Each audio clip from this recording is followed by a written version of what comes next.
Oops. And we are live, everyone. This is the first ever, well, not the first episode of 500 Miles, but this is the first one with our scheduled normal co host, Brody. Nice to have you on as our actual co host this week. Yeah, glad that I could finally make it on here, and I'm hoping that I can just be a regular part of this podcast.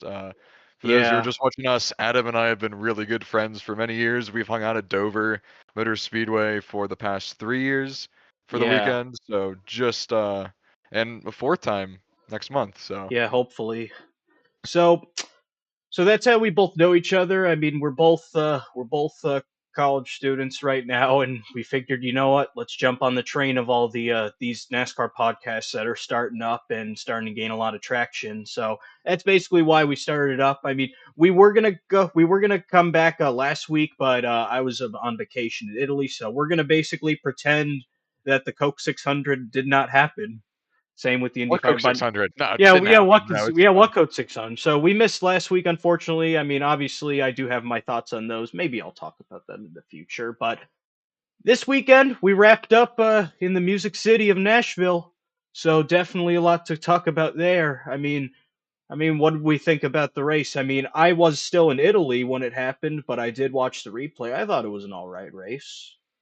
67% of people said yes in the Jeff Gluck poll. Absolutely disappointing. That race was awesome. I loved the battles between Blaney and Byron. And God, who was the third one? Was Was it it? Hamlin that was up It was there? Denny It was Hamlin, Denny, yeah. who, That was yeah, a really good dogfight for a good 25, 30 laps. Those yep. three were within a couple tenths of each other. That's what made the race just just ground its own. And hey, Blaney saved with the pump.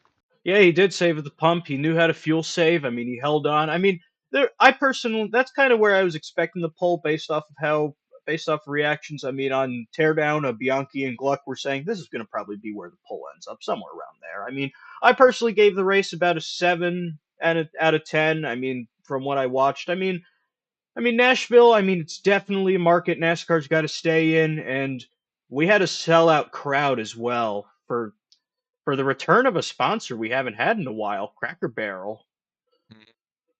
Yeah, usually that was the old Atlanta sponsor or Rockingham. I think both of them at one point. And hey, for once it wasn't 1,000 degrees at Nashville. I know they had that policy last year where they wouldn't let you bring coolers with your water, and that really was that was that Nashville or was that somewhere? I think that was I Nashville. can't remember.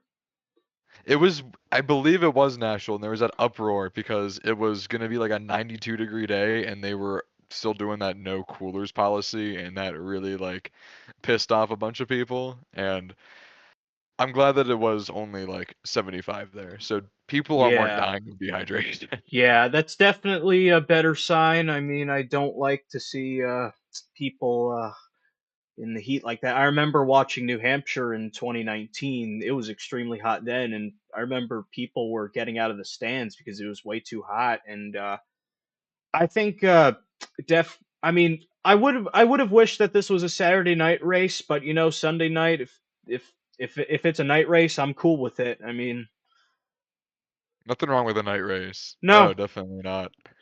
I'll always no. take that. And um, this year we of course saw the return with Hocevar racing like Oh, Dale, and there's a oh, tweet that I wanted to shout out that I saw earlier, and I have the oh boy. screenshot here. It says, "You can't say NASCAR died with Dale and then hate the way Carson Hocevar drives." I saw that the first thing when I woke up, Bingo. and I'm like, dude, I never thought about it that way, but that's so true. That is a NASCAR bingo. can't say that.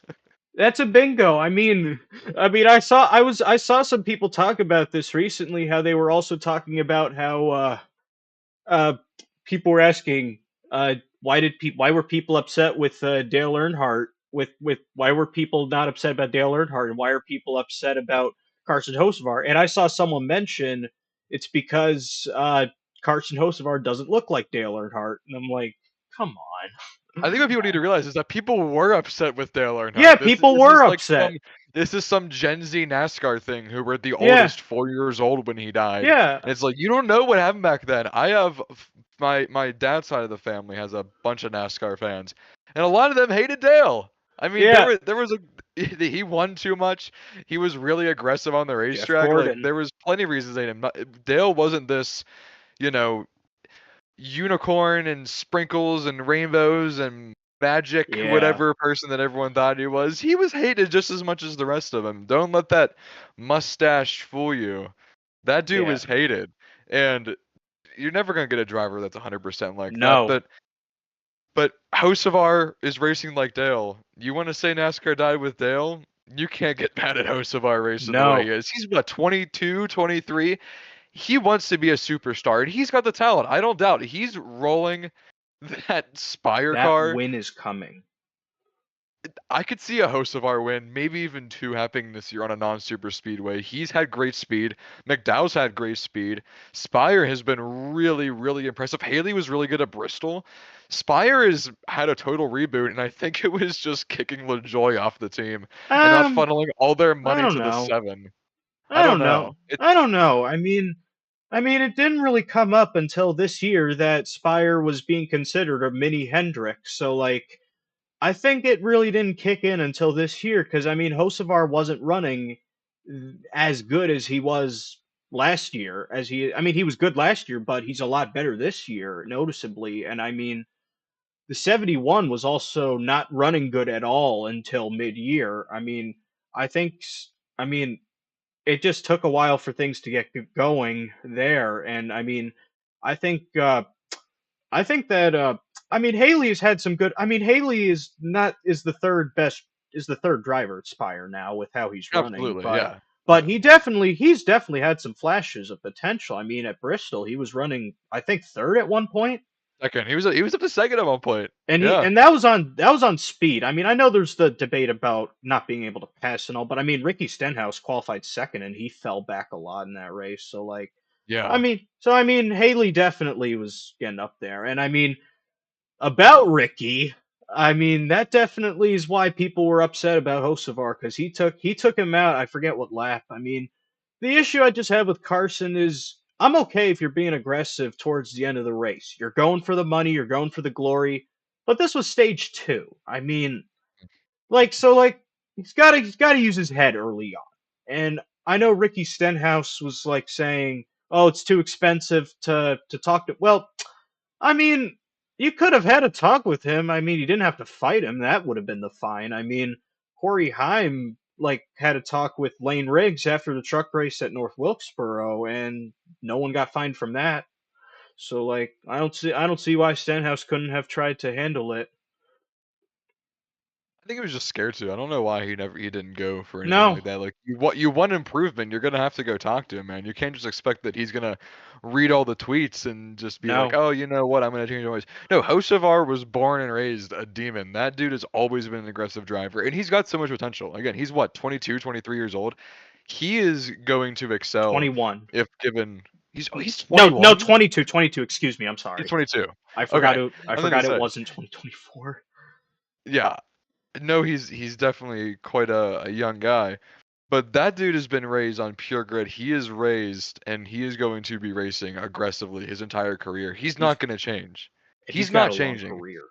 He's You got a guys in the field are going to have to get used to him because he's not changing his ways and he's definitely going to get himself to a few legitimate wins. Again, Spire has been kind of yeah, like you said, the mini Hendrick. They've been really showing some good flashes. McDowell at Texas did so well, and I remember watching that race live and seeing him go low to block, and he just kind of chickened out of it. He should have went for the whole thing. He went so low on that block, and he could have had that win had he gone for the whole thing. But he was a few feet from the wall, and he just instantly turned upright. Race is over for them. And I'm actually glad that McDowell's had such great success because when I heard he was leaving FRM, he had so much success in that FRM car on road courses. He got what, like 6 poles last year? He was bad fast in new that Ryan Newman. 34. He's a new Yeah, Ryan and Newman. pretty much. And I was sad to see him. He was like, dude, why are you taking the 71? But then I realized that he's actually not half bad and he's had a pretty solid season, especially where he's got to be 39, 40 years old now. I mean, obviously he's never really had a career, and that's okay. But his prime has been whenever he's in his upper 30s, and I think that's pretty cool to see.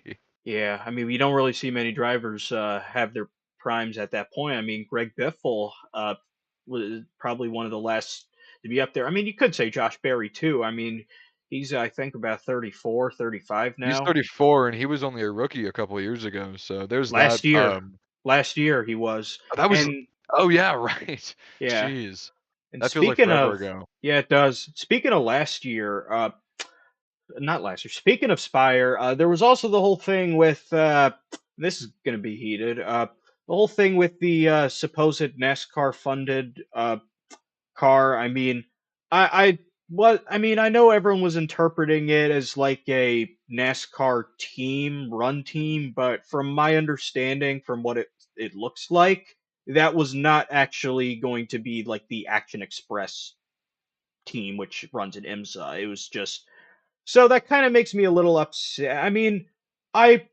I mean, it's happened before. Like, I mean, NASCAR I know has helped drivers before with funding, so like I would have wanted to see it. It's just that apparent because I was listening and watching the Door Bumper Clear earlier. They were talking about it, and I mean they were talking about it, and I know why there's the concerns, but they said there were like pockets of the garage that were Weird. concerned about NASCAR being involved in this deal. But Jack Aitken, this would have been a fun deal. I mean, he ran an F1 for a race. I mean, that's definitely something that would definitely be really appealing to the deal, and I hope that he can get a deal eventually for a Cup race. I mean, they mentioned Matt McCall was going to come back to crew chief, so like that's what that whole '07 team, I guess, that we saw in the owners' points side of things came up. So, like, kind of a little disappointed that Jack Aitken isn't going to run Sonoma as that whole thing came up. But, it. I think part of why the teams, by some pockets of the Cup Garage, opposed it was because of the recent Penske IndyCar drama. We'll get into IndyCar later on the show. Oh boy, the whole thing with Tim Cindric.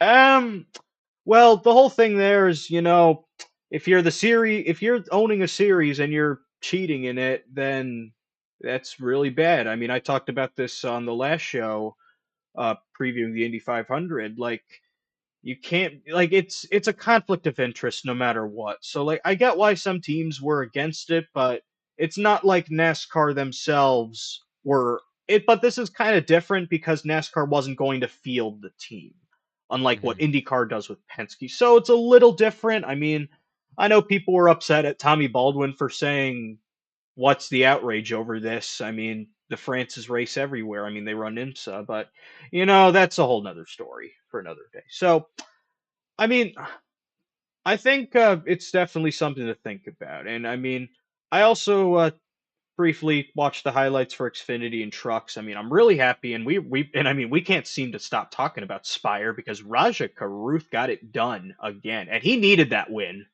That was awesome. Yeah, I caught the last 30 laps or so of the truck race coming home, and that was a really, really good fight. Him and Heim, but And Lane Raja just had the Riggs speed, too. and yeah, right. Yeah, Riggs came out of nowhere in third place and almost took that away. And I really thought Heim was just going to power through. I just figured he would because he's just so dominant. I think another funny tweet that I saw recently is that Corey Heim already has the same amount of career truck wins that Matt Crafton has in He like might have a passed it. sixth of the time. They both have 15. I thought he passed it. I mean, well, He if he might does, have. He might have. well, He might have 16 now. if he does win Michigan this coming week, he passes it.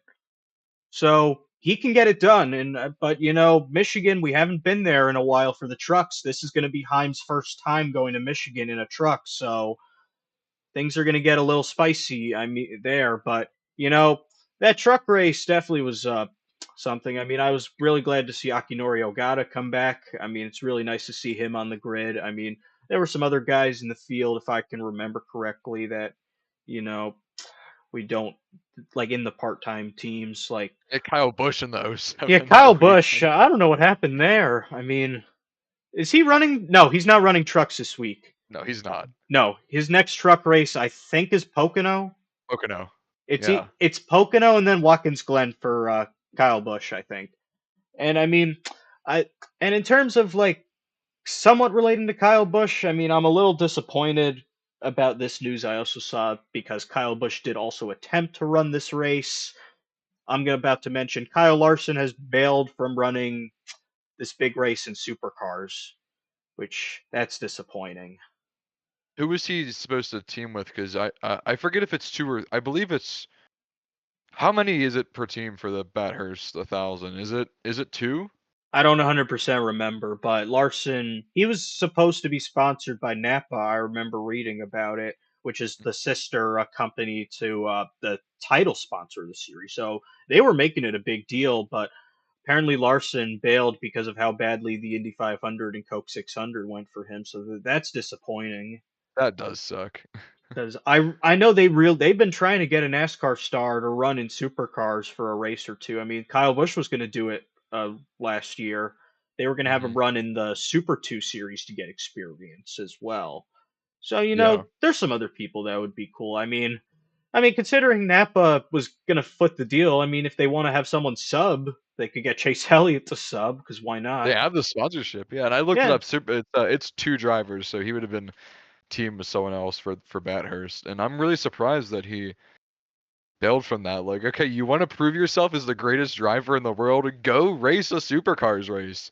You had SVG come in here and win on his Cup debut. Like, go out there. Do it. Just do one. Just do one. Now, I mean, he's obviously not done great in both his Indy 500s, but I feel like you can't blame the guy. Indy's so much different than a Cup. You're never reaching the speeds in Cup. I mean, they're reaching no. 230 on Indy. You can't blame Larson for that. I forget how Kurt Busch did in his because he ran. He finished like I seventh, I think. Yeah, he finished top 10, which was very solid, and I didn't even know he was in that until I was watching old Indy 500s, and then I saw that Kurt Busch come up, and I was totally shocked. I think that was 2011? No, 2015. 2014. 2014. 2014. Ryan Hunter 2014. Ray. That was Ryan Hunter Ray's Indy 500 win. So Gotcha. because the whole debate about the best driver in the world thing is a load of nonsense. I'm just gonna say that right now. I mean, I know all the keyboard warriors aren't gonna like that I just said that, but the whole Verstappen Larson debate, it's a total load of baloney. It's because Verstappen is good at open wheels, Larson's good at dirt, and like no one's gonna be good at the same thing. Like they come from very different backgrounds. I can't really agree with such, but Yeah. because we're talking about Verstappen, I got to get into. I want to for any F1 fans listen, we got to cover as many motorsports as we can. Really, I mean, there was that move that Verstappen put on George Russell towards the end of the Spanish Grand Prix. I know Oscar Piastri took the win. He's leading the points still. Lando Norris is second. McLaren's paving the way. Verstappen, it looks like, is not going to be able to carry the Champions One act for next year because if you win the title, you can run the number one. Looks like he's not going to be able to if he is not able to get it past them both because I think he's like third in points for Red Bull. So like, but the reason I'm bringing this up is because I don't know what the heck he was doing because that was intentional. I when I watched it, he goes into the and like this is something that is like a big no-no in F1. I mean they penalize you for making contact, I know. Can't do that in supercars either. No, you can't. And like Verstappen and I mean this isn't Max, this isn't Bowman Gray Stadium. Like I don't know what you like Russell's coming in the corner, like Verstappen's like right here, and he like bam, he hits him. I mean, he could have taken him out of the race, could have hurt him. Like you can't do that. I mean, it's kind of pisses me off. And when we like, you can't do that. I just and now apparently Verstappen's only 1 point away from a race ban because of like the points that drivers earn from penalties. I remember it was Magnussen who got a race ban last year, I think, right? watch F1. I know you don't watch F1, but I'm pretty sure it was Kevin Magnussen that got a race ban last year. Maybe in the year before that. But they were still saying he was the best driver of the race. Doesn't make any sense. I mean, Nico Hulkenberg ran a hell of a race. And I mean, he got points. And Hulkenberg's like 40, I think, right? Like he's up there in age. Like you got to give him credit. I mean, it's like I don't know why he didn't get driver of the day. Like I think I mean, Verstappen only got like a 10-second penalty.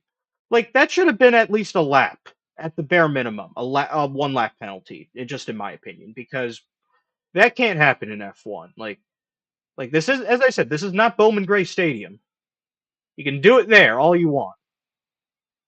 Why it's I called the actually Madhouse. do like that. I do like that idea of penalizing points because in NASCAR, I feel like it's so arbitrary that you just kind of decide on a whim. There's no consistent officiating in NASCAR, and the points, There's no I consistent don't hate it. officiating in anything. Pretty Yeah, much. yeah, no, IndyCar is pretty inconsistent too. F1, they're inconsistent. Like the top three in motorsports, they're all inconsistent with officiating. But I am glad IndyCar is doing this though. They're going to an independent officiating or something like a third party group is going to be officiating starting next year. I saw that. That seems pretty nice. I don't know if NASCAR does that. I don't think they do, but I mean it'd be cool if they try that as well. But NASCAR also is not in the same position as IndyCar because as I said, they don't pick favorites. I mean they suspended Chase Elliott, their Mhm. most popular driver. I mean they would suspend anyone if they right hooked someone into the wall. So like it's definitely something to bring up. I mean, Mhm. and with IndyCar, I mean, we had that big race in Detroit this week on the streets. I want to give a big shout out to some of my buddies over at Seriously Fast Motorsports, especially my boss Tom Luttermoser, who was there covering the race. Think we had one other guy there doing photos out in Detroit. Alex Palou, unfortunately, wasn't able to go. I think it was three in a row. Wasn't able to go three in a row. Kyle Kirkwood won. Uh, it was a madness of a race because it was madness because like a lot of guys, there were a bunch of wrecks. I mean, sadly, Callum Illott he wrecked out. There was a really bad wreck with Felix Rosenquist and Lewis Foster though. Rosenquist, I think, was taken for further medical evaluations again. I'm again. We wish our best to Felix Rosenquist. I think he's doing better now, but it was a really scary moment when I went back and watched the replay. So like, definitely something to think about. But Kyle Kirkwood, I know, ended up taking the win, so big congrats to him on that. And I mean, we'll see what happens there. I mean, Pelot, I'm pretty sure still leads the points, but there was also some chatter that Will Power apparently is going to be out of a ride after this year. Like, is he finally retiring? I think he's like 45 now, but I thought he was going to go for longer than this. That name, I mean, he was I only got into racing in 2017, but Will Powers has been a household name forever. I knew about his existence in like 2010, so Yeah, just as a name that floats around, whatever. So he's got to be nearing, yeah. I mean, he's probably I around think he's like 40, 45. 44, 45, something like that.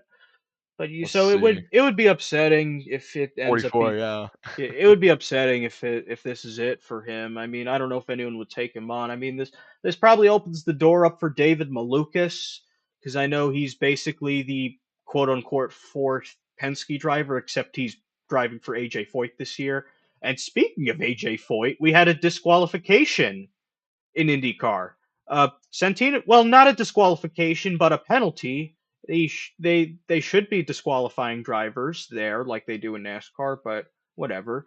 Santino Ferrucci, he finishes second, but he fails a post race inspection or something like that, and he loses 25 points. They just penalized him 25 points, so that's going to be a big loss for them, especially considering that is basically a race that basically is a race. There is a race as a whole because IndyCar's grids are 27 cars right now, so that really is a really bad penalty for them. It's not like NASCAR where IndyCar grids were there's like 16 guys. I didn't realize it's gotten this big.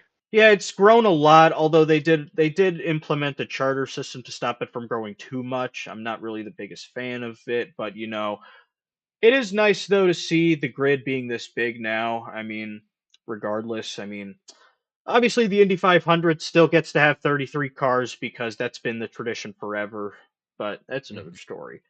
I also went back and looked at the. I also saw something recently. I don't know if Kenny Wallace was the one who mentioned it.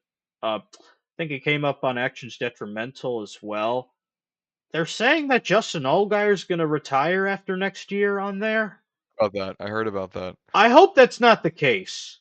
I really hope not because I want to see an old veteran continue to race in these series. I don't know if but I know Justin's been around for a long time. I mean, he started. I mean, and he goes back a long way to like dirt in Illinois. I mean, to the dirt tracks of Illinois. I mean, he comes from a family run team at first. They were in ARCA.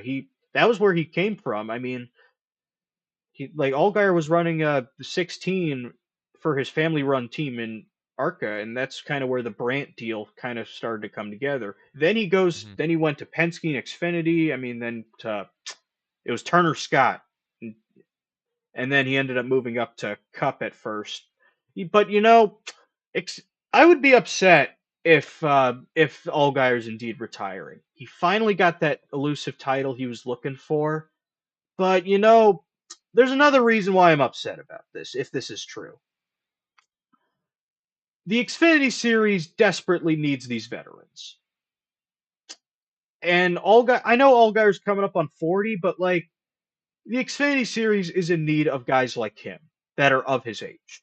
Because like and if you also think about it, when people ask about who's driving in Xfinity year to year, someone's going to automatically say Justin Allgaier. But are they going to name really anyone else off the top of their head? Not really. I mean, there's obviously guys who will name like Ryan Sieg, Jeremy Clements, Ryan Ellis, like the guys that have been long household names of Xfinity. But Justin Allgaier, I mean, I think if he keeps going, and with how dominant he's been this year, I do not want him to retire. I want him to keep going and win some more championships if he can. Yeah, I think it's important to have that as in what you were saying is, Clements and Allgaier have been around in Xfinity since what 2008, 2009, something like that, and you don't really see those career guys like I mean, back in the during the Truck Series, you used to see guys like Hornaday and Sprague and Hamilton and all those guys who would just Yeah. for most of their career they made a handful of cup starts, but you don't really see many No, career truck. Bobby Hamilton was in Cup way before that. I mean, and he won. He Okay, I won a wasn't lot aware of. of that. Yeah, Bobby Hamilton. I mean, he won driving for Petty, won driving for Andy Petrie. I mean, I think he won driving for Morgan McClure as well in the four. I don't. I think he did. I think it was like Martinsville one year. I don't 100% remember, but like Hornaday. Yeah, I mean, the Truck Series itself had this identity that I kind of wish Xfinity had now because it's desperately needed. After what happened at Martinsville, I was like, I don't want to see anyone. I did not want to see anyone call Xfinity the best series after what we saw at Martinsville, and yet Yeah, people still do. It's like in terms of the racing product, and to be honest, the Xfinity race was kind of meh. The Xfinity series has been the worst out of the top three series this year. In all for sure. honesty, I know that I know that NASCAR Twitter is going to throw a pitchfork at me for that, but the Xfinity series unfortunately has been the worst out of the three, and I hate saying that because Xfinity was really fun last year. I thought, and 2023 as well. Like what happened? Like I don't know what happened. I mean, but I think it goes back to what we were saying. The veterans are leaving. Who should be there? I mean, last year we lost AJ Allmendinger, Riley Herbst, Cole Custer, uh, Shaman Gisbert was only there for 1 year, but he was someone who drove with etiquette. Recently lost Barry as well to Cup when he signed with Wood Yep, Brothers. Josh Berry, uh, like Gregson, like, and again, these guys weren't there like Gregson's only what, like 25, 26, and Custer's young, and Nemechek gone as well.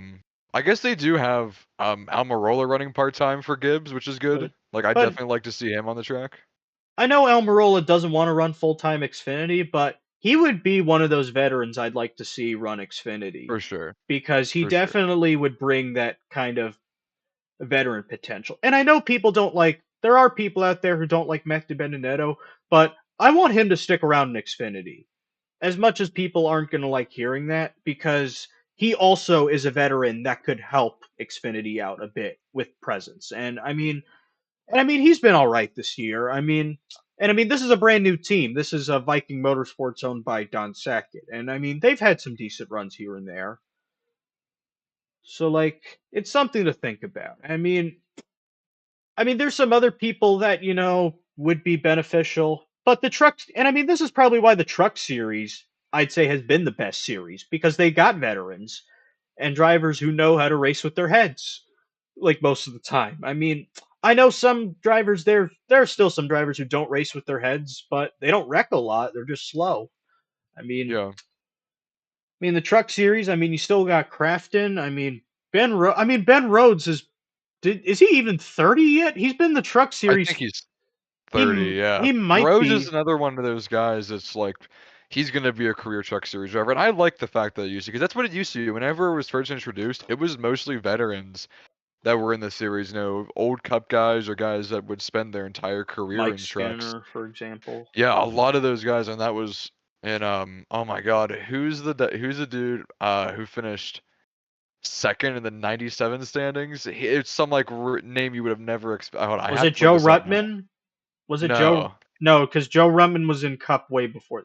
I Rich Bickle. Oh yeah, Yeah, Rich a Bickle. forgotten Rich Bickle. That's a name that deserves so much more. I mean, I wish he made it to Cup. He did make it to Cup in 1999, I know, but I wish he had a '89. much better run. Yeah. I mean, he won so much in on these short tracks in Wisconsin. I mean, his Yeah, last race. Rich Bickle, so underrated. He only won 3 times in the Truck Series, all in '97. Finished second in points. I just remember there was someone who finished second in '97. Can't remember the name that only won that season. That was Rich Bickle. Definitely great driver, underrated driver. And, he was a career Truck Series guy. And you don't see many of those anymore. And that's what it was meant to be. Now it's a feeder series, which I'm okay with. But what I really would like to see is, and I know Kyle Busch just extended with Childress at the end of 2026, but no one in NASCAR history has won a Cup, Xfinity, and Truck Series championship before. Byron should have won 2016 Trucks. Got screwed. He won like 8 times and finished like fourth or Yeah, sixth in points. blew an engine. Yeah, Byron got screwed. He won Xfinity, and we all know Byron's going to be a Cup champion one day. Bell won a Truck Series championship. We all know he's going to win a Cup championship one day, and he But he got didn't. screwed out of some Xfinity Tyler Reddick took it championship. both times, and Tyler Tyler Reddick, Reddick did. he never won a truck title.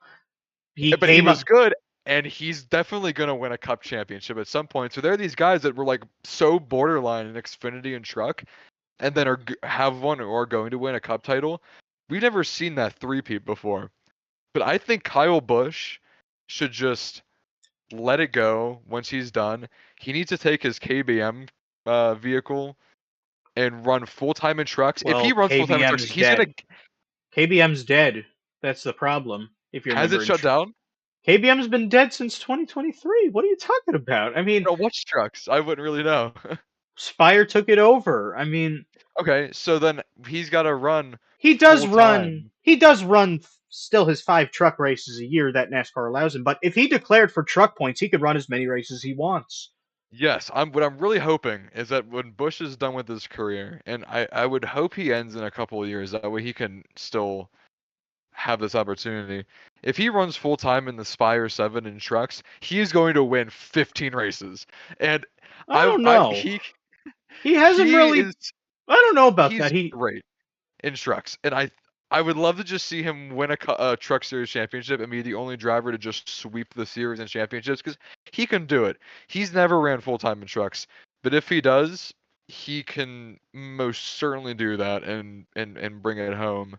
Reddick was always good in trucks, never got that Truck Series championship, got to Xfinity, is definitely going to win a Cup championship. Bell was always great in Xfinity, never could just quite get there. Got that Truck championship in 2017, and is definitely going to win a Cup championship at some point. But you just need someone that can do that, and Busch is the best bet unless we get someone crazy coming up now, which I don't even know who have potential to kind of sweep it again, win all three. Yeah, there's going to be guys who are going to win Xfinity and Cup and Truck and Cup, and maybe Truck and Xfinity, but I don't see a single person right now that can win all three.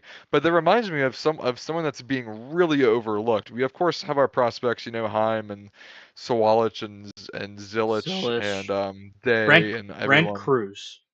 and Brent Cruz. But there's someone that no one's talking about, and I don't even know if you know who the name is. His name's Ethan Elder.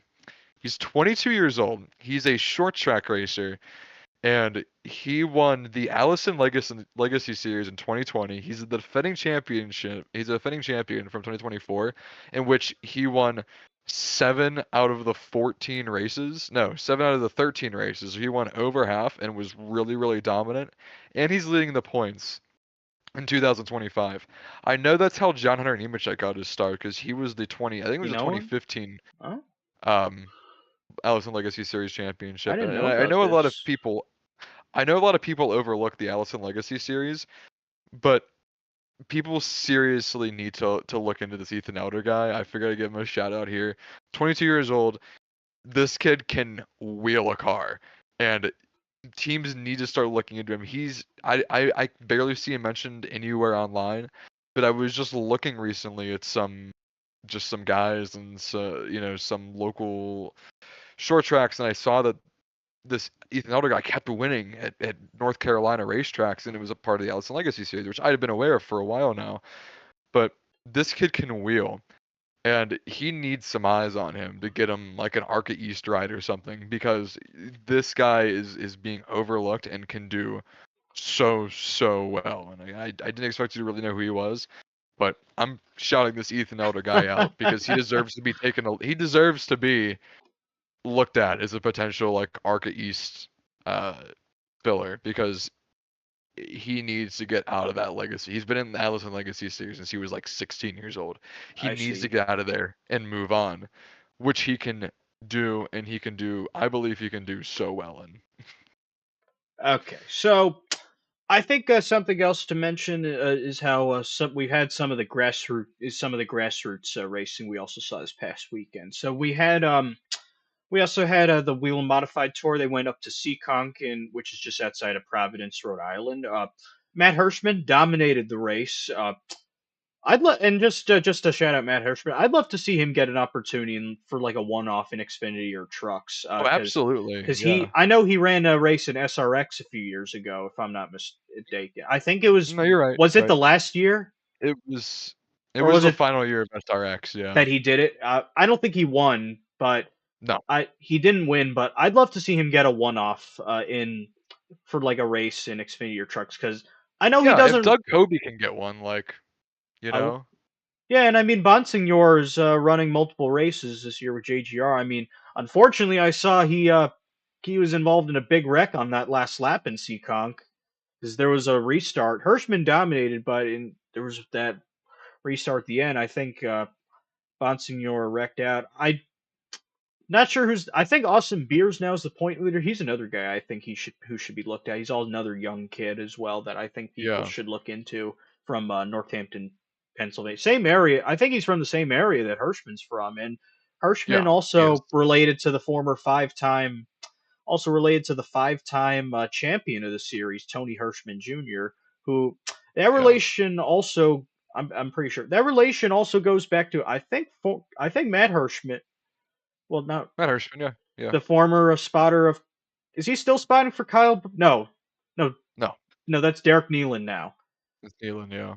Yeah, but didn't Matt Hirschman used to, or didn't Tony Hirsch? No, it's Tony Hirschman. It's Tony Hirschman that was the Didn't spotter. Yeah. wasn't he Kyle Busch's spotter?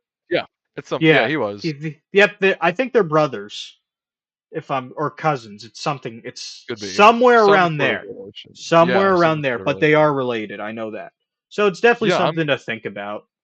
Yeah, I'm happy that there's some guys that are starting their career young in the modifieds, because there's also a lot of guys in their 40s in the modifieds. There's many people didn't get their career started in modifieds, but Ryan Preece, for example, still hasn't got a cup win. It's gonna come some point. That He's 60 going car to has get been a cup bad. win. That 60 car has been bad fast at some points, and he started his career with modifieds. He was always good. I think Corey LaJoy even started his career with modifieds. I know he's definitely made some modified starts and He ran at North got some Wilkesboro modified this wins. year. Yes, and I'm excited to check out Seekonk. I'm going to Providence with a friend this summer, and we're gonna go check out Seekonk for a Oh, race. that's going to be Not the fun. modifieds, not the modifieds. They're not in. They're obviously the race is already passed, but we're gonna go see just their weekly racing there and really check it out. And I'm excited to check out Seekonk. That's always been good racing. I try to catch the modified tour races on replay because they're usually only 45 minutes or whatever. Like they're always short, so it's unless it's the big race at New Hampshire or whatever or Martinsville. So it's really easy to follow along with. I don't Yeah. really, They usually get I some always have it in the they background. usually get some notable guest drivers as well, like Ryan Newman, for example, Bobby Labonte. I mean, there's some others. As I mentioned, LaJoy occasionally. And speaking of LaJoy, I think we should get into his new deal in trucks. So 9 races in the '07 truck. I'm a bit interested about this because I know, and I could see why this is happening because he was under contract through next year, so they technically are still owe him money. So I guess you know what, let's pay. We're gonna pay you, but you're still gonna get to run some races. So I could see why that's happening. I remember when Casey Kane's contract with Hendrick ran through 2018, but he got dropped in 2017. He was still being Yeah. paid to race for Levine Family in 2018. So I could see where that kind of maybe could be coming in. But it's very interesting to see LaJoy running in the Truck Series, considering those comments he made in I think January. I want to race against, or I want to be racing in front of more than 12 people or whatever. Yeah. Yeah, it was yeah that. I know a lot of guys in the truck garage, especially Josh Rayome. I remember they were mad. Oh, yeah. He's a hothead. Well, So Rayome is a guy that definitely speaks his mind when needed. for sure. I remember he's a great guy to talk to. I remember when he was mad about changes coming to trucks back in November. He was very outspoken about it, and For sure. I do give him some credit for that. I know Ray, and it's definitely something to think about because LaJoy, I'm curious how he could do. Like, maybe he could maybe have a chance to win, but I know Spire's truck teams haven't really been the best this year. It took until now for the 71 to start to get things going. The 71 wasn't really contending for wins in only like 3 races, something like that this year. Yeah. Raja was outside of the playoffs for a while. He's now in, thankfully for Spire's sake, but I mean, Andres Perez has been struggling. I know he's a rookie, but he's been struggling a lot in that 77 truck. And then you got the 7 and the '07, which are rotation trucks. I think they're also just trying to fill out the races there. Like that makes because I remember I think it was Kaz Gralla who was supposed to be full time in one of those trucks. Unfortunately, apparently money dried up there, so that's unfortunate. I was hope, and Kaz was another, and I know Kaz is now the reserve driver for Legacy Motor Club, but I would have loved to have seen Kaz Gralla become one of those truck guys. Uh, like that would be there because he definitely would have been a fun truck series For regular. sure. Yeah. Like So speaking of Josh Graham, it actually makes me think. Whatever happened, I do have an answer for this. It's more rhetorical, but just what happened to Rayumi?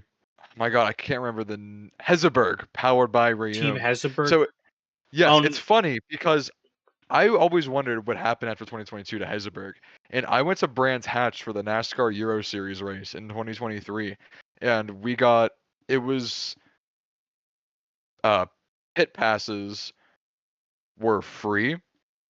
So my dad and I got one. It was you just had to like go to a booth and pick one up at the track, but it was included in your ticket. And we went in to the pit in the front straight, And I actually just randomly ran into Loris Hazelman's there because his brother Wow. Liam writes is full time there. And I asked him, Liam's now a full-time driver for Rhett Jones in that series. yeah. So I asked Loris, I'm like, hey, so what's the long term goals here with Team Hesselberg? And he just gave me two words. He said, and you could his English like he's primarily speaks Dutch. I don't think he Yeah. speaks very much English, but he just said, it's done. Two words. That's all he said. And then he said, I have to go. I got a photo with him and I left. It lasted a whole 5 seconds, but he just Yeah. gave me two words. It's over. So I don't think there's any, hope with that coming back. Which I love No, to it's see not gonna. Hazelman's and Daniel Kivet running. It was just cool Kvyat seeing has these run foreign some race. guys. Kvyat has run some races since. I think he ran Coda a few years ago for Bobby Dodder, which also Yes. I'm speaking of Bobby Dodder. I was watching that video. He's in a video with Stapleton 42. I love that guy, Mitchell Stapleton. I mean, I know he's running in the Grand National Super Series now, which I love that series as well. I've wanted to watch more of it. It's owned by former ARCA veteran and occasional Cup driver Bob Shack. Like, and Bob's still kicking at 75. I mean, and he's still driving. I mean, I think he's won some races in his own series there. So like, it's definitely a series to check out. Cheating. Oh, don't. Oh, come on. I mean, that series has a lot of veterans. Like Frank Kimmel is running it. He's actually crew Yeah. chiefing still in ARCA for Jason Kitzmiller. Uh, and then I mean, that series all I know also has Jeremy Mayfield, who I think won the championship last year, if I'm not mistaken. Well, he's allowed in that series, but NASCAR still won't reinstate him post career. Yeah, that's a debate for another day. So, like, I think going into Michigan though, but now I think we should turn ahead to Michigan this week. So, Yeah, let's take a Xfit, brief little bit and talk about what we got going on this week. Who's hot? What's this weekend looking like? so Michigan, and I know we're doing this kind of late in the show, but so we got ARCA Trucks Cup, no Xfinity this week. They are not running Xfinity this year. Uh, I believe some of the teams are headed down to. I believe some of the teams are headed down to Mexico City because they're working on some stuff there to get things set up. Just because this Mhm. is going to be a massive race for them. I mean, Oh yeah. I know they have the week off, but it's still definitely necessary for the Xfinity guys to have this week off because the Cup guys. But even then, like it's definitely something that we'll be keeping an eye on. Us definitely after this weekend. So this week, I mean, ARCA they got about 27 cars, which is I think their biggest field in a while for Michigan. I mean, because I remember, and this is a big upgrade from a few years back. Because I remember, I think this was like 2019, 2020. They had only like 17 cars at Michigan. Yeah, yeah, that wasn't good. I mean, but but I mean, I don't know. Like this is the biggest field in Michigan in quite a while for ARCA, so I'm happy for them to get a good field. But I saw some of the notables in the field. I mean, no, I don't have the entry list on my hands, but there's a bunch of notables. I want to give a shout out though to a notable sponsor though on the 93 of Caleb Costner. And this is a big deal for him because you know that sponsor, Auto Owners Insurance, been with Martin Truex Jr. all this time. And now it's sponsored down in with Caleb Costner. So I'm really happy for Caleb to get to get auto owners as part of that sponsorship deal because that's a big deal for him. And Caleb, he's one of the hardest working guys in the ARCA garage, so definitely deserves some kudos to him. Yeah, for sure. So let's talk about. I have five drivers I want to talk about for Michigan this week. First, let's talk about Hamlin. He's going to be honestly the clear favorite going into here. He's won twice. Last 7 races, he's finished top 10 consistently every single time. And in the last 9 races, he has led 8 of them. Yeah, He's been bad fast. He's been bad fast this year. He's just been junking some cars and not making some good moves. But Hamlin, still off to a great start. I mean, he's got a couple wins already. Like Yeah. he's going to be one to watch here. At Michigan, another one. Let's talk about Kyle Larson. He's won Michigan 3 times. Yep. He has 5 wins First on career 2 mile win. tracks. Yeah, 2016 first career win.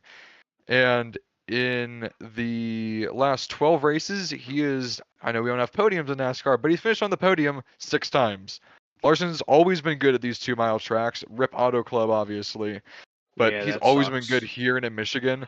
So Hamlin, Larson, good favorites. Let's talk about who's going to struggle this week. And it pains me to say, Christopher Bell sucks at Michigan. He's not going to Uh, be anywhere near contention. He's never finished better than 12th in his career at I don't Michigan, know. I unfortunately. mean, And I don't know. He has not been good at wheeling the next gen car. In the 3 next gen races, he just At DNF'd Michigan. from his own fault twice. And again, his whole career in Michigan never finished better than 12th. I know he's only been full time in Cup since 2020, but still. And Bell is really a beast at pretty much every track.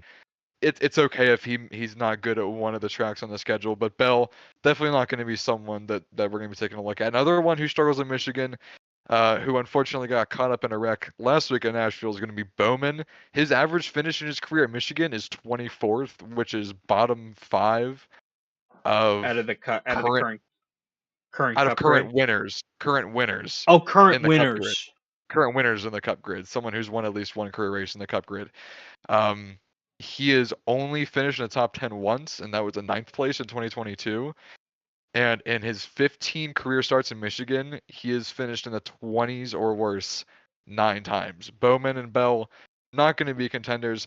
And the sleeper pick, I feel like we could call him the sleeper pick for every race this season.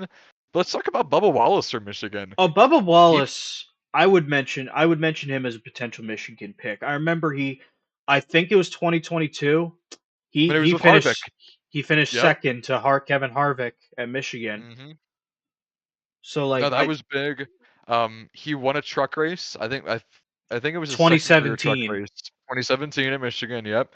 And in the last 4 Michigan races, he has finished in the top 4 3 times. He's been an underrated driver, bad fast this year. Hopefully going to be a playoff driver. Definitely going to snag a win at some point. And He's gonna he be is most certainly the sleeper pick for this weekend at Michigan. he's coming up strong this year for sure. I mean, I really got to give a lot of kudo to Bubba, especially. So like Bubba, I mean, I think there's a few things that have been helping him. I think the main thing is definitely a new crew chief in Charles Denike. Charles Denike. I mean, that pairing he had with Christian Eckes was strong. Like, and It I was mean it. awesome. I mean it. And Charles Denike, and I mean, I think getting a big upgrade, no offense to Booty Barker, but Charleston Nike was what was needed. And I'm pretty sure that Bubba was also, and then Bubba, I think I read something that he let 2311 make their pick uh Yeah, he did. they made their pick for the crew chief. So Denny Hamlin definitely made a good pick here with crew chiefs, and it probably one of the best crew chief hires we've seen, to be honest, as of For late. sure.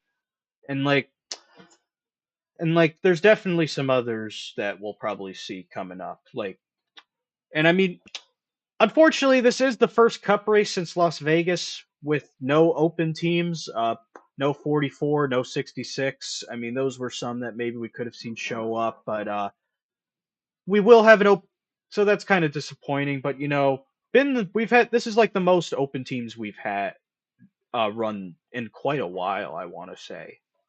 Yeah, Like, it sucks that Chad Fincham is running at a 2 mile. You'd think that they'd throw him in the 66. I mean, we saw him at Nashville. I think he got. Did he get caught up in a? No, that was Priest. I remember seeing it was in a not well lit, just a one spot of the racetrack that wasn't very well lit, and I thought he wrecked, but I think that was Priest who went around, I don't not the remember. 66. But I believe the 66, their next race, I think, is going to be Chicago. From what I read, Probably. they might go to Pocono. I heard they may go to Pocono, but we'll see about that. Uh, 44, I don't know when their next race is going to be. Maybe they go to Pocono. They ran Pocono last year with Yaley, so maybe they do that again. Uh, I don't think they're going to go to Mexico City. I mean, I don't think many open teams are going to Well, the 78 is going to Mexico with Catherine Legg, but Yes, they're having but what I'm really surprised is a bunch of open teams didn't take that opportunity to get some of the NASCAR Mexico Series guys in, like Ruben Pardo or any of them. Like they could have 100% gotten a few guys to run well because Xfinity they Xfinity is going to have a few. I mean, Andres Perez is okay in the 91. I mean, I could see some of the other smaller teams taking, like some of the other smaller teams like SS Greenlight or Gase. I could see them taking some regulars there. Apparently, Max Gutierrez is trying to run the race. okay. Uh, Suarez is in the his 9, I believe. Suarez is taking double duty. I know that he's running in the Yeah, 9. I know SVG yeah, was supposed to run this, but sponsor wanted Suarez for this, which I can't blame them because I mean he's racing in front yeah. of a hometown crowd. So And he was like, a Mexico Series yeah, champion, he so was it. What didn't he win the championship there once or twice yeah, yeah. He was I forget what season, but he won in before he went to 2000. Xfinity? I want to say you know what? No, he never won a championship, but he got really close. But he does have like a dozen or so wins in Mexico for There sure. are there are, and speaking of the Mexico Series drivers, we actually have a few running in ARCA on Friday. Uh, and this guy has one of the best names in all of racing, Eloy Falcon. Uh, Eloy Sebastian Lopez, I think is his full name, but he goes by Eloy Falcon. You gotta love that name. I mean, That I is think awesome. I think he finished like third or fourth in his ARCA East debut at Rockingham, but now Oh he's making his wow. main series debut, and he was driving for Rev Racing in the 10. He's driving the 2 now. So that's gonna be an awesome debut, I think. And then we also have Regina Servent driving the 68 for Kimmel Racing. Uh, she's been trying to make her debut for some time, I think, but finally it looks like she's going to be able to do it. I mean, I don't know how well she's been in the Mexico Series, but I really am glad to see two drivers from the Mexico Series come up to run in ARCA Hmm. this week. It's Yeah. I think it's definitely great to see, and I think there's a few others that we could definitely see coming up. And I would have loved to see Ruben Garcia Jr. do it. I mean, he's won the Mexico Series championship 5 times. It's funny, he won last year's championship without getting a single win. He didn't win at all. And he was just bad, fast, bad, consistent. And I'm really surprised you're not having him start in Mexico City, considering he's basically the face of the Mexico Series they at this might point. He's been he may get a ride in like Xfinity. Maybe the Mexico Series is also running as part of the weekend. I think they said it was going to be. I think they might be broadcasting that race on something. I wouldn't be surprised if they have it on Tubi because I know they sometimes will put like special like companion races. Like I know they had Arca East at Rockingham on Tubi. They had the modified race, which was a total mess. I hate to say that at North Wilkesboro on Tubi. They had another race at Bowman Gray, which was also a total mess. I mean, there was a because I watched it, I remember. they were wrecking all the time. There was a Mexico Series race that Daniel Suarez ran in Yeah, that recently was that was on. on Phoenix, maybe? No, it was on. I have to look this up. It was at the Coliseum last year. Right, it was at the Coliseum. They It had was he did. on Let me check like his. it was on like FS1, I think. Yeah, the King Taco La Batalla in La Coliseo, which was Yeah, the season opener there, which was I pretty still cool. wish that we went to the Coliseum. I mean, I love Bowman Gray, but I wish we still did the Coliseum. That was a lot of fun. And Coliseum's nice. but you know, it is what it is. I mean, they'll find another way into the LA market. I mean, there's the rumors of San Diego getting a street race next year. So, SoCal fans, maybe you'll be getting that. I mean, we'll see what happens. I mean, I know there's the talk about the Chicago street race potentially going away, but there are still the rumors, and it's seemingly likely that Chicagoland is going to be back on the schedule next year, from what people are saying. Like, I think uh, we should race at the New Hampshire road course. A little hidden gem that's been on the modified schedule a few times. A lot of people don't know that exists, but you race a little bit in the infield and then on the backstretch it yeah, curves out. There's a hidden like if you go yeah, I've on seen like it. if you go on like Street View or on Google Maps or if you go into like iRacing or the NASCAR Heat Games and like free cam it, then you can see it. There's a row course that goes like through like a camp area, and it's really really cool. Yeah, and also on the Cup side of things, we also should mention that the top 32 drivers in Cup as of Nashville have qualified into the bracket that's coming up for TNT's races, which are That 5 races. in-season, The yeah. in-season tournament, that's going to be a lot of fun. But what confuses me, this confuses me a lot. They're doing the seeding based on the next 3 races instead of the past, I don't know, 12. How many, what race was this? 12? 12, I think. Yeah. 13? Like, that confuses me because to those who could be betting on this, because I know DraftKings is sponsoring the brackets. Mhm. Why are we doing only? Why are we like? What's gonna happen when Kyle Larson? Like, if Kyle Larson has a bad stretch of 3 races, what happens if he's seed? I don't know, 28. Like, He's just gonna win the whole thing. like that's gonna confuse a lot of people who aren't as familiar with the sport. Just Like, seed people based on like regular season point standings. I don't see but how hard that is. when we get to that point, we're definitely doing a live bracket. Like, we'll definitely have like we'll For definitely sure. do a bracket like with like sheets of paper just showing who's going to go where. Like, it's definitely going to be something we're going to cover because that bracket is going to be a lot of fun. But but also got to remember the first race of the bracket, which is coming up, is Atlanta. People's brackets are going to get Oh, messed up so easily. It's yeah, Atlanta, that's gonna be so bad. it's Atlanta, Chicago, uh, what's next? Sonoma. I don't know why we're doing Sonoma in July. Dover. We'll be there for that. And Yep.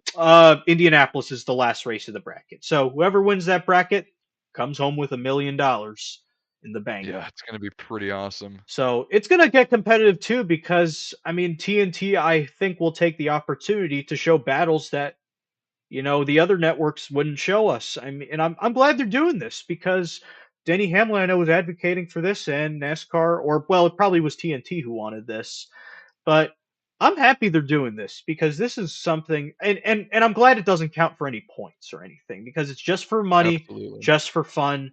I'm glad they're doing this in-season tournament, but I don't understand why they're basing the seeding off of 3 races. That doesn't make sense to me. It's goofy, but we'll And definitely cover that. I don't know if there's anything else going on. I mean, trucks, I know they only have 32 entered. Norm Benning, though, is the only non full time entry. I'm that's gonna be curious fun. how that's going to work out because I know Norm said that he doesn't want to run any intermediates. So, like, unless someone comes with the funding. So, unless he's running his super speedway truck, which don't think he would do that at Michigan. But like I don't know I don't know what that whole deal is. I know he said in an interview he doesn't want to run any intermediates unless a pay driver came along. I don't know what's going on there, but I hope he runs the race. I mean, we'll see what happens. I mean, I think some of the other guys are there's some other guys entered. I think in the full time teams. Morgan Baird, he's pulling double duty. He's running in the, I think it's the 2 truck, or it might be the 22. Josh Rayome himself is back in one of the trucks. We also have an interesting sponsor on the O2 truck of Nathan Bird. CRA, I think it is, right? The cassette What tape. is that? The cassette tape. Cassettes? Like, Okay. it's the company that used to make those cassettes. Uh, I think that's what it's called. CRA, something like that. They're back in NASCAR. They used to be a sponsor on the 98 when it was Cale Yarborough Motorsports. I think it was like Interesting. John Andretti when he drove the 98, and Jeremy Mayfield, I think, also. I think Jeremy Mayfield also drove the 98 in the 90s. And Mhm. I think that's the same sponsor. So, welcome back to NASCAR, CRA. I hope I'm getting the initials right. So, definitely an interesting sponsor there to look at. Trying to think of some of the other entries in the trucks. I mean, can't really think of any cup because well, it's the same 36 drivers every week now. No, nothing notable there. No one knew, yeah.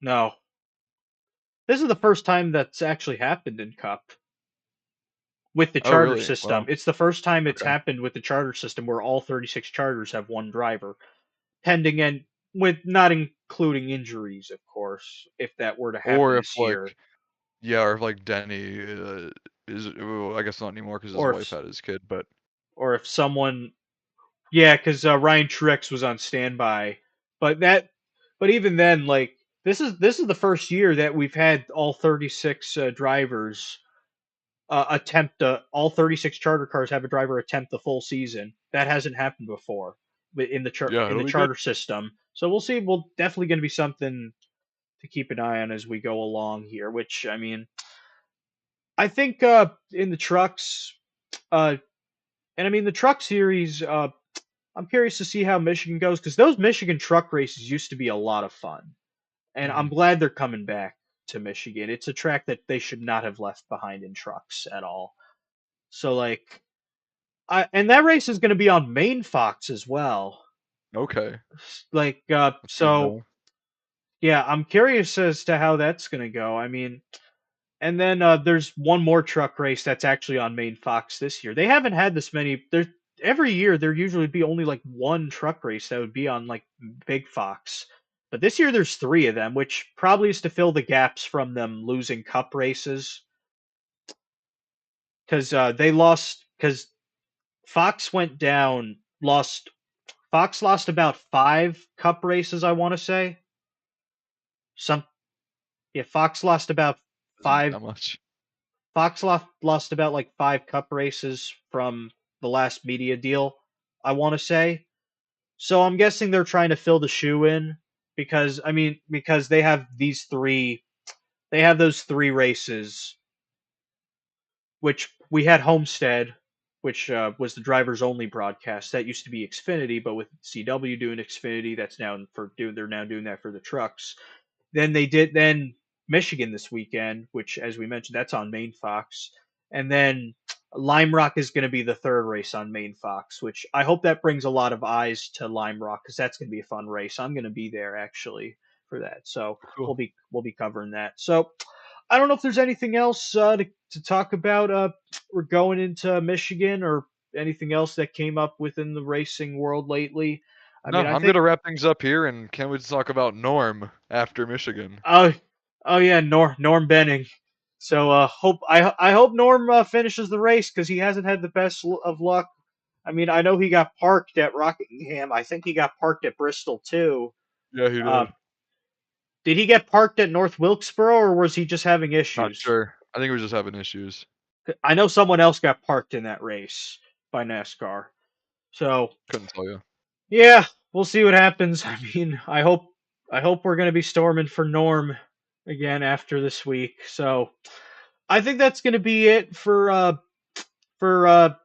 for Nashville. We'll definitely be back. We'll try to come back again next week for Michigan. Kind of try to see what's going on there. Mhm. So that's going to be the end of this show for today, guys. Again, I'm Adam Relkin, joined by Brody Wojcik. So again, thank you guys for watching, and we'll definitely see you guys for episode 3 next week.